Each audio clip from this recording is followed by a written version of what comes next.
আমি মোহাম্মদ জামাল আহমেদ চৌকিদার। আমার বাড়ি গোসাইহাট থানা নাগারপাড়া ইউনিয়ন ভদ্রসাপ গ্রামে। আমি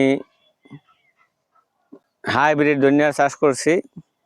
18 ঘন্টায় এলো 100 প্রায় 90% জমিতে আমি হাইব্রিড ধনিয়া চাষ করছি। এটা মোটামুটি ভালোই ফলন, এতে মোটামুটি ভালোই লাভবান হয়েছি আমি। স্থানীয় বাজারে চাহিদা আছে, বাজারে চাহিদা আছে।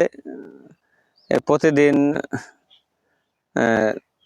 4 থেকে 5 মণ সেল দেওয়া যায়। আবার কম বেশি যেদিন বাজারের চাহিদা বুঝে হইলো আমি ওই মাল তুলি। খরচ উঠছে, হ্যাঁ, লাভবানও আছি, লাভ হয়েছে। হ্যাঁ, লাভ হয়েছে। জমি তো চাষ করে হারাইছি বেশি, ওই যে একাত্তর সব করা হয়েছে। তো যদি এটা ভাগে ভাগে করা হইতো তাইলে আঠু লাভবান হইতাম। সব বিক্রি করা হয় না, কিছু বীজের জন্য রেখে দিছি, বিক্রি করতে পারি না সব। এই বীজ সংগ্রহ করা বীজ এটা সব জায়গায় পাওয়া যায়।